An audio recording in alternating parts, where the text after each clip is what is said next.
911 is a phone number that everyone knows. Do. You need to call the police? Yes, yes, yes. Just 3 digits separating people from death.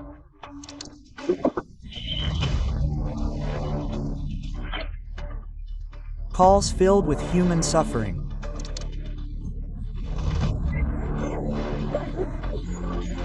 Friends, just recently I posted the first video of the scariest 911 call.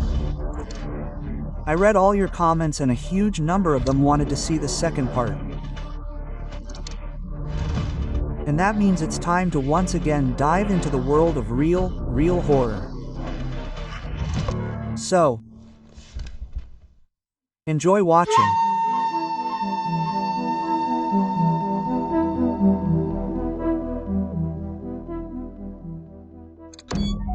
March 6, 2016, Fernandez, Washington.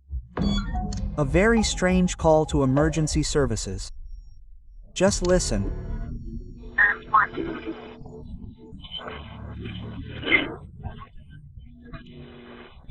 Yes, this is Esser. You need an ambulance.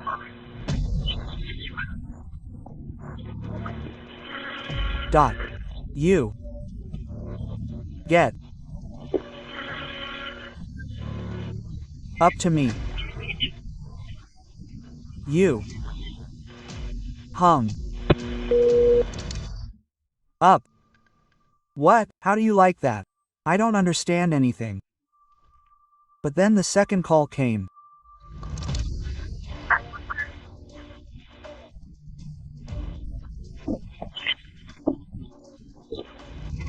And I am about ready to kill my wife. What? This is not a joke. Shut up and listen to me. Okay, first I need your address and then I'll shut up. Shut up and listen. I'm not kidding, Ma. My name is Charles Hendry FTER.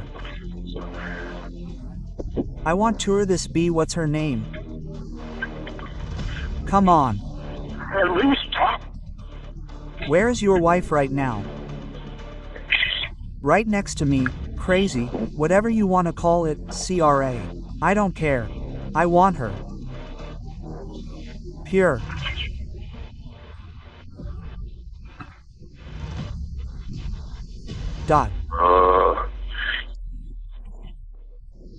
She.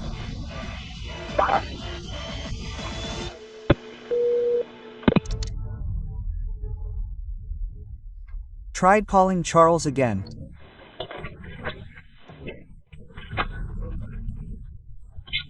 Just hang on. Are you police? I work at the 911 center. Oh, good. Okay, I don't want you to do that. Is there any way that you can go outside to wait for police? All I want off.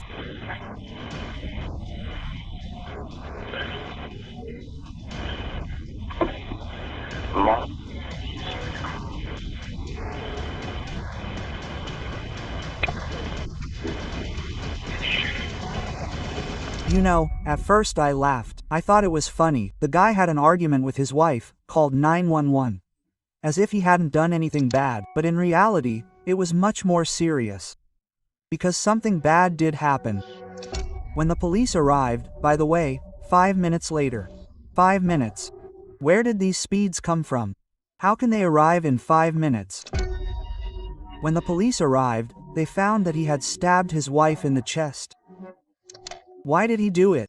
He explained that his wife had brought alcohol home. The wife survived. Foster pleaded guilty and was sentenced to 10 years in prison. He was also ordered to pay a $16,000 fine for medical treatment. Such a conscientious criminal. You know, friends, I read some of your comments and said it would be more convenient to listen to than read, and I probably should have voiced the phone calls. But I thought about this for a long time when I was making the first video. And I think if I had voiced the voices, it wouldn't have been real. The whole uniqueness of this material is that these are real people who really found themselves in these terrible situations. That's why I recorded the sound in this original form.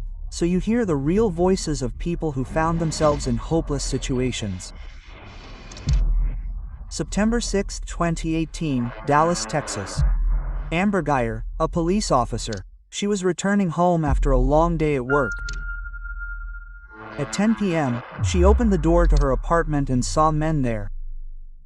The lights were off, and she immediately realized she was being robbed. She pulled out a gun, pointed it at the man, and told him not to move. But the man moved. Amber fired 2 shots at the stranger. There's just one giant, but in this whole situation.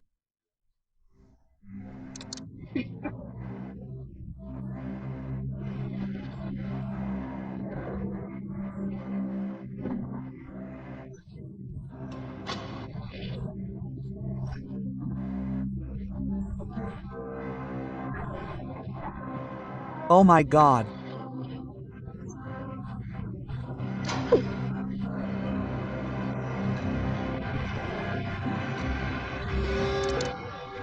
Amber, returning home, got the wrong apartment. She had recently moved into a new apartment and simply got the wrong floor. She thought the criminal had broken into her home. In fact, she had gone to her upstairs neighbors and shot him.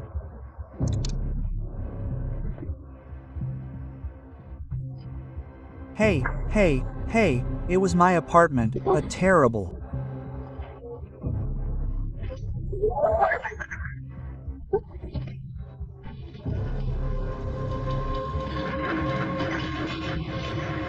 Offensive.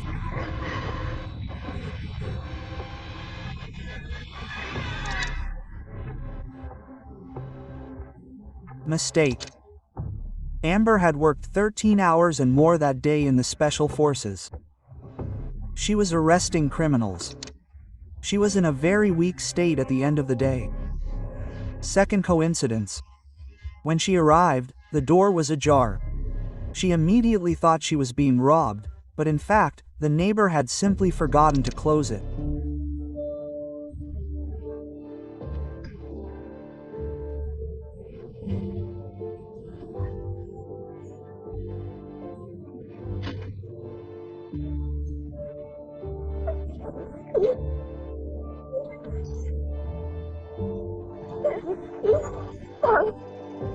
A 26-year-old bot named Jean was in the apartment. There was almost no light.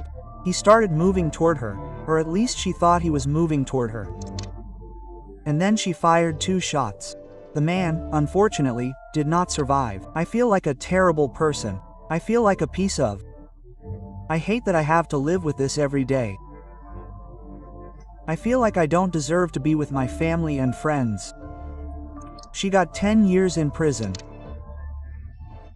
After the verdict, the victim's brother hugged Amber and said he forgave her.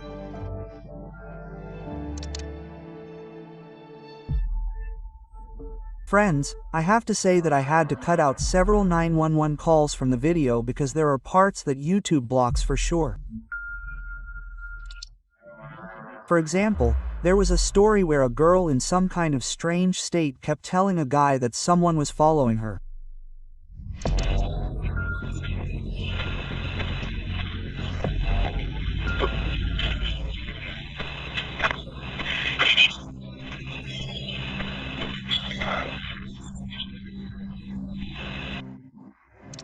And then she started saying that they were already here.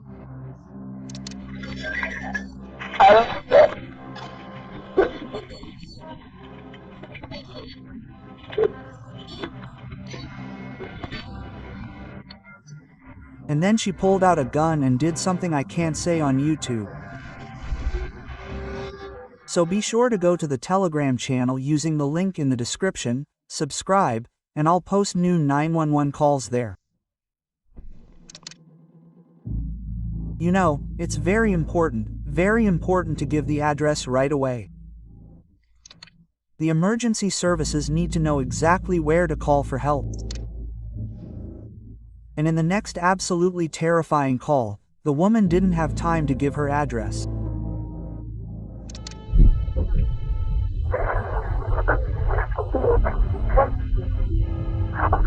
Some gooing. Place out.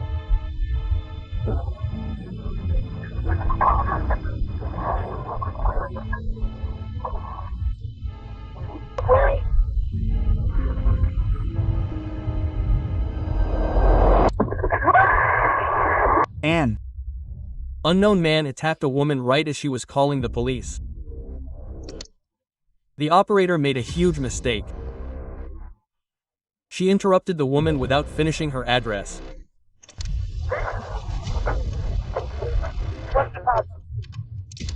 Ruiz is a 67-year-old woman.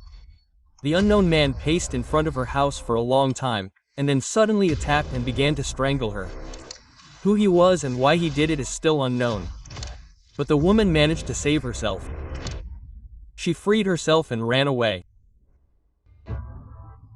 Friends, I read all your comments and noticed a lot of your messages about how you would like to hear calls to 911, the emergency services in Russia.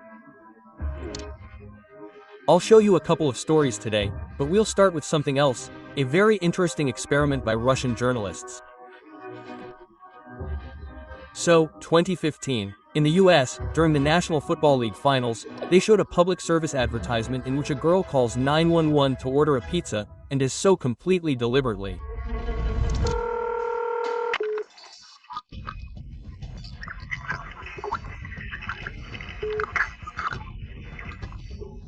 For you, this is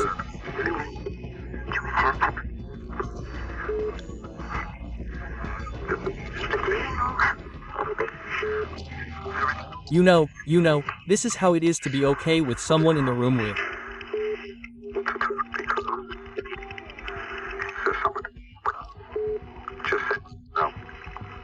you.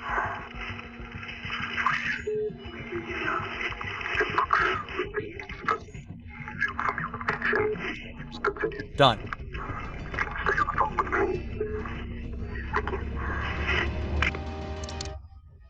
This is a staged recording, not real, but it is based on a real case. In 2014, former 911 operator Kit Wisin shared this story on Reddit. The recording is really cool and clearly shows what to do if you find yourself a victim of domestic violence and finally have the opportunity to call for help.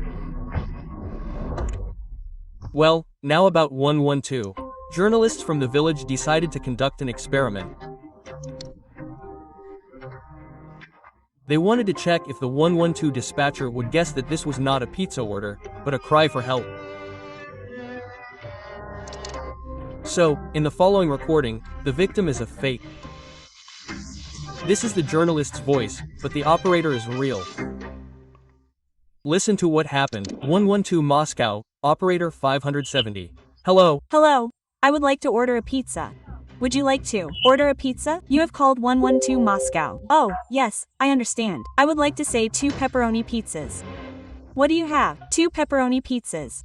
I would like to order 2. Where are you calling? Please tell me. Am I calling the right number?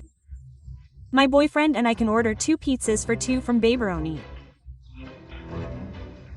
You are dialing 112 for the city of Moscow. We are calling emergency services. Do you now need to call the police, ambulance, fire brigade, gas service? Yes, yes, yes. Which service do you need? And a liter of Coke, if possible. What again? And a liter of Coke, if possible. Cash payment. Miss, can you hear me? Yes, I can hear you. You have called 112 for the city of Moscow. We do not deliver pizza, we are calling emergency services. Do you now need to call the police or fire ambulance? Yes, yes, we do. And hurry up, please. Which service do you need to call now? How long will it take? How long will it take to ride? What service do you need to call? Yes, for 2, if you can. You hear me, miss? Yes, yes, I can hear you. Which service do you need to call? The police. Okay, thank you. I'm so sorry.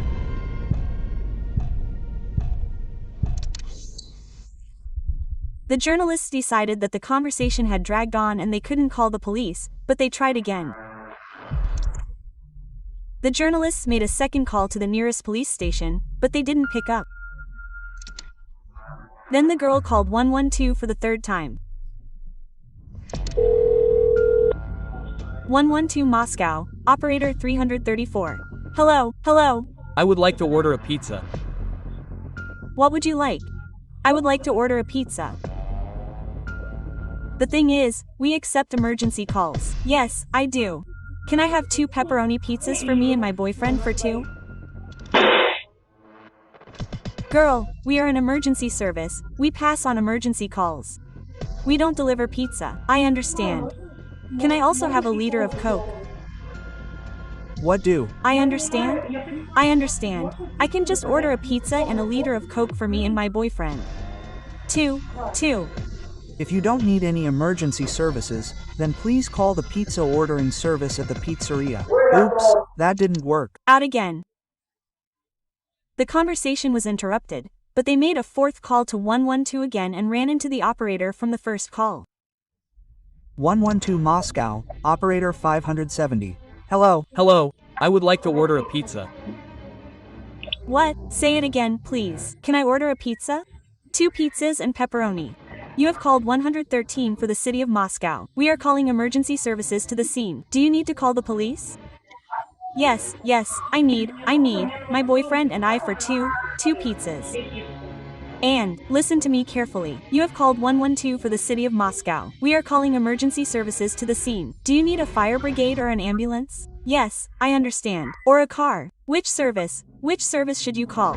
The police or the ambulance? And, what about payment in cash? Listen, we are calling emergency services to the scene. Can you hear me? What's the matter? Do you need to call the police? Yes.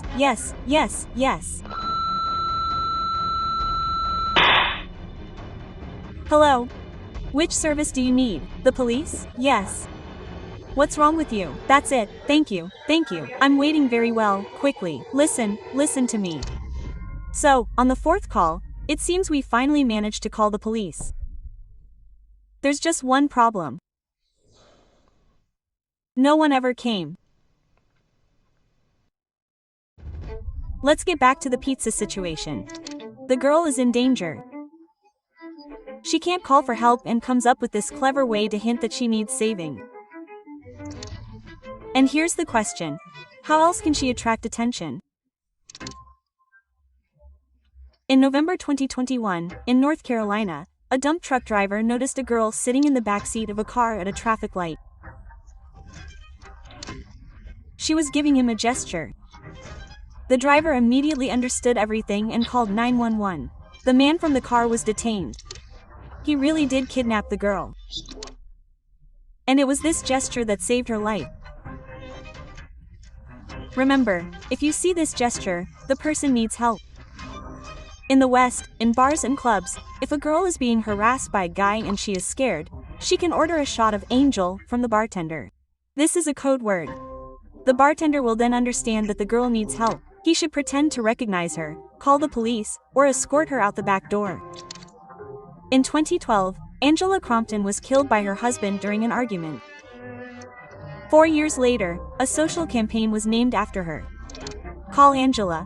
Pharmacies, shops, cafes, and bars now have a photo of Angela Crompton and instructions. Call Angela is a code phrase, after which the staff will escort the person out through another door, escort them to a designated location, or call the police. In Britain, a similar system to Angela appeared in 1921, Call Annie.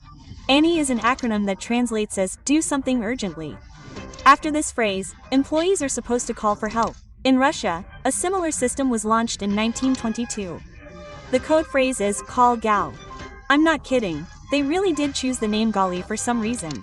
It was supposed to work in establishments marked with a special umbrella and lightning symbol. But for some reason, the code word never caught on. What if the saleswomen at Pyatarachka, when they call for Galia, are actually hinting that they need help?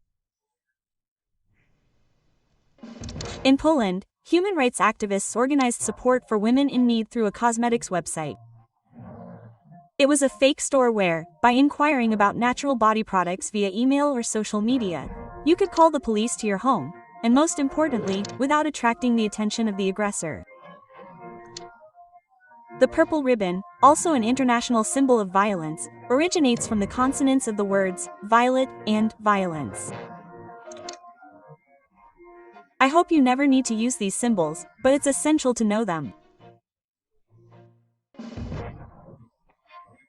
You know, in the US, if burglars enter your territory, your private property, you have every right to defend your home, even to the point of shooting. November 14, 2017, Texas.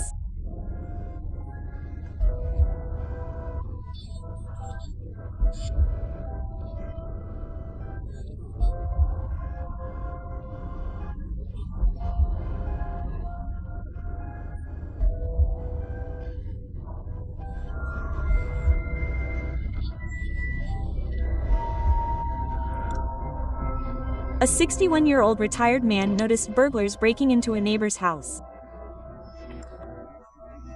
And the vigilant citizen did not put up with such injustice. Horn Joe Horn H. Hurry up Manch. I ain't going to let go. I'm going to be honest with you. I'm not going to let go. I'm not going to get away with this. No, I'm going to shoot. I'm going to shoot. Stay inside the house and don't go out there. Mr. Horn, yes, you listen to me carefully. Yes, got coming out there. I don't want you to go outside that house and I don't want you to have that gun in your hand when those are poking around over there. I understand that. I have a right to protect myself. Shotgun is a legal weapon. It's not an illegal weapon. He's coming out the window right now. I got to go. Don't go out the door, Horn. Well, here it goes. You're dead.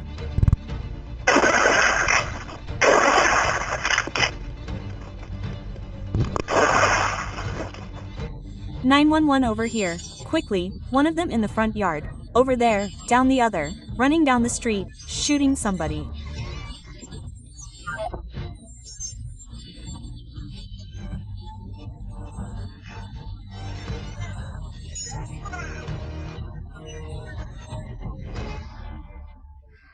Jala Horno, and also discovered 2 bodies, 2 illegal immigrants from Colombia. They had burglarized the house, taking $2,000 in jewelry. Police confirmed that Horn acted legally. He only began shooting when the robbers entered his property. The case sparked a heated debate in the media about the limits of self-defense. The deaths of the 2 African Americans led to protests. The protesters then stated, "Our position is that we do not condone their actions. We condemn their actions." But Horn acted as a police officer, judge, jury, and executioner. At the same time, on June 30, 2008, Joe Horn was acquitted by a jury and avoided punishment. He was released, and then the district attorney received an anonymous threat by phone. "Don't worry about my name. You better do this. You better file criminal charges against Joe Horn and find him guilty. Because if you don't, someone will kill him in the street. And if he goes to jail, they will get him there too. It's simple. They are already waiting for him in jail, and we are waiting for him outside. We will kill this bastard." Friends, do you think Joe Horn is a law-abiding citizen who defended himself, his neighbor, and fought off criminals? Or is he a common vigilante? Be sure to write in the comments. I want to know your opinion. In the last video, I said that according to statistics, 75% of calls are not related to a threat to life and health. The next call to 112 confirms this. 112, 25. Hello. And tell me, please, the leaves attacked and lay on the road, well, on the walkway. Do you deal with this? No, do they? Pass through leaves? No, let your management company clean up. Oh, I see. And what? How? What do you do? Well, when rescuers or the leaves themselves?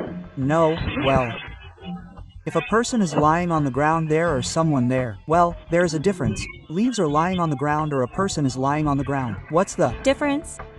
I don't understand you. I don't understand you.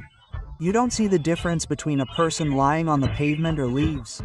Yeah, you don't see the difference? Well, a dog, a person, leaves. You only deal with people, right? And bags.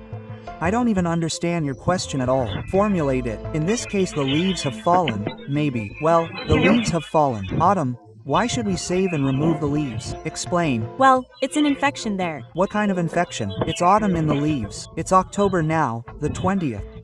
Ticks. Ticks in the fall. I don't know. My cats jump out and come home with ticks. I just don't understand how rescuers can help you. And what exactly do you want to clarify? Well, that's it. You don't do that. Goodbye. Thank you. All the best. I had to remove the leaves myself. Let's get back to the good old maniacs.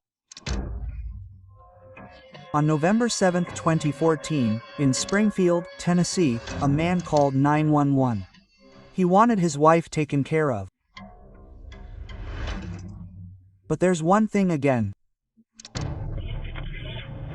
Alright, this is what happened. Been married 12 years on the which would have been 2 nights ago at 4 a.m. I shot my wife and she's not dead. She's got a big hole in the temple of her head.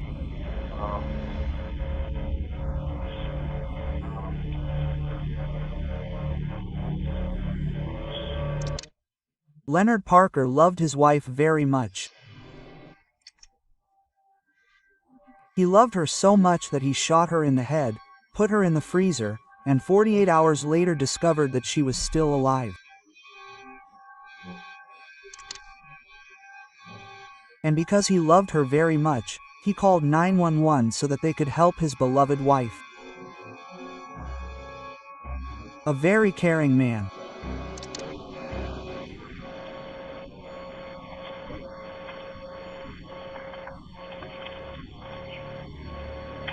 What is her name?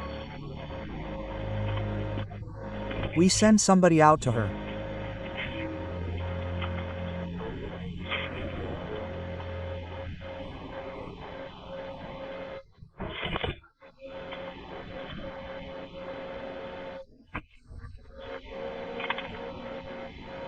The man was caught 13 hours after the call. You know, after the previous video, the first part, I kept thinking, why do killers call 911 themselves? And I'm not talking about those who have repented, but about real maniacs who call, and it's as if they just want to talk, just tell. As if they want to be admired, for people to be horrified when they hear what they've done. And in the next guy's voice, I can just hear this narcissism.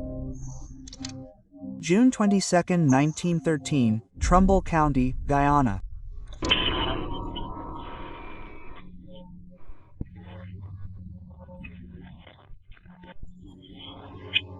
Okay, where are you, sir, hanging out in the wood, and how did you try to kill them with a knife? Do you need any medical help right now? No, I mean maybe. Okay, what's your name, sir? My name's Thomas. How can I help you?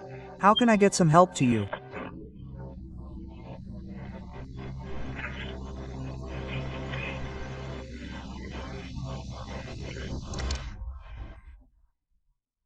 A man killed 2 people, called 911, and complained that they were talking to him rudely. But it gets even more interesting. 911 operator, you think you would listen a little better to the people that are calling us? We're trying to help you out. I'm talking to my actually trying to help you. You're not helping me at all because I'm the one that committed the crime. So I'm actually helping you by telling you where I am. Okay, well, I appreciate, let's not get that misconstrued. No, we're not trying to do that. We're just trying to figure out where you are so we can get some help.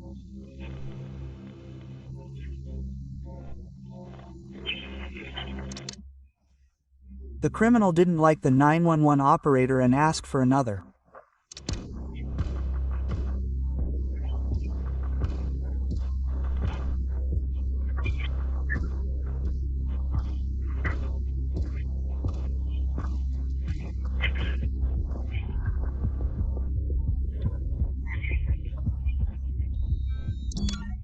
"28-year-old Thomas Starr was detained.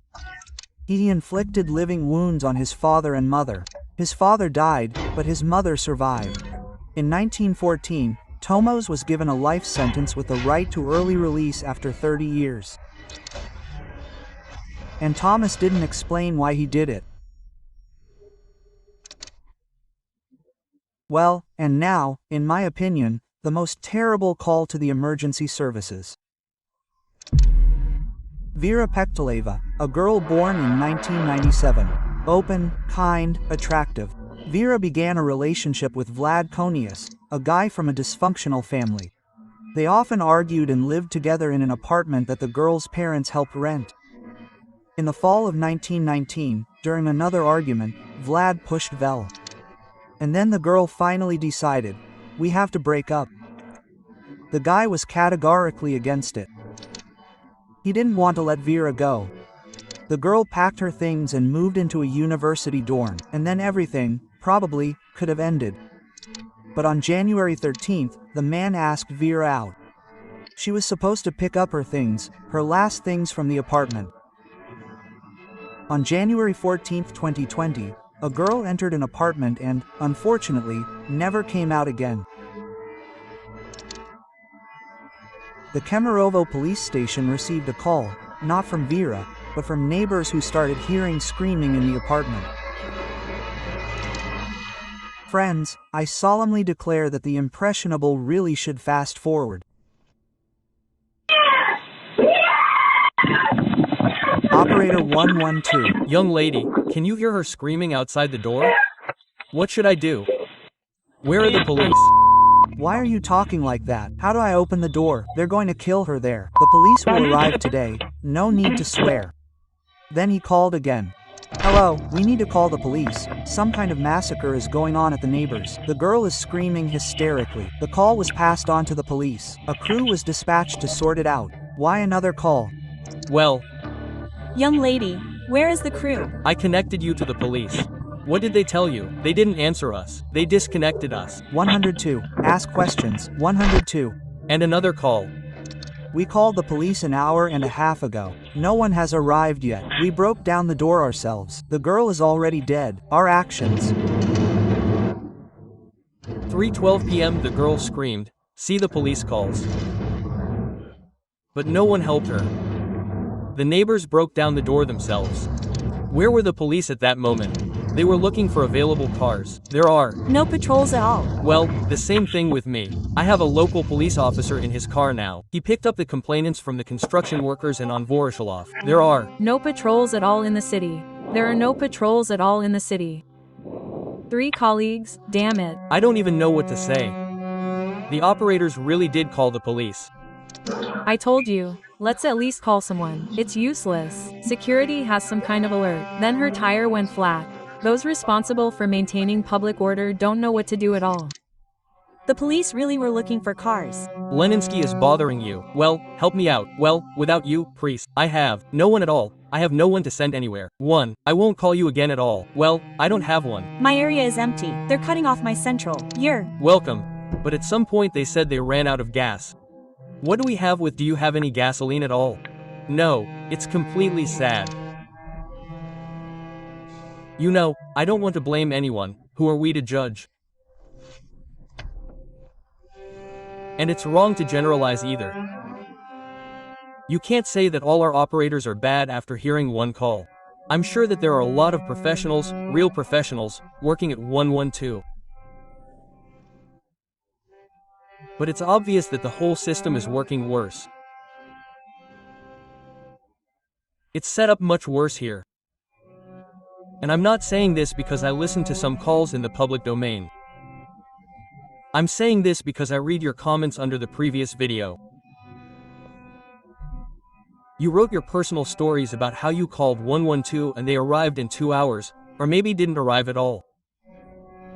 And it's even hard to read these messages. So I come to this conclusion.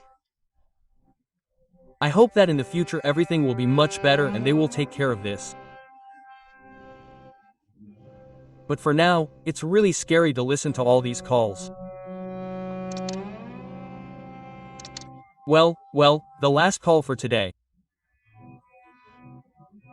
A call to 112. And this call is a complete mystery to me. Hello, they called water police in the city of Kurgan. I'm saying, while you press the button 10 times, you can kill a person.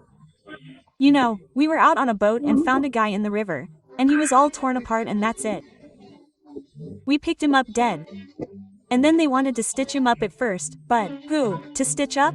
A man. Oh, yeah, his belly was torn open. Where did you find the body? A body or a living man? No, a body. Why? He has a whole bunch of husks and everything.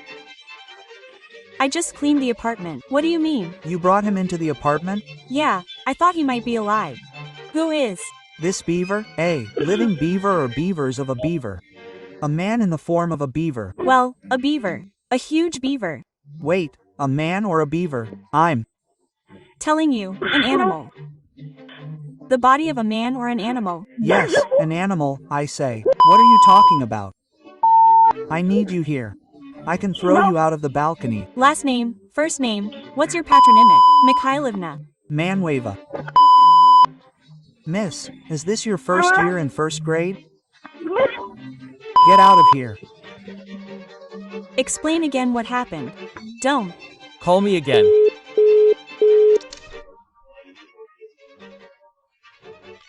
A woman found a man dressed as a beaver, but he was supposedly a real beaver, and brought him home, and he was dead.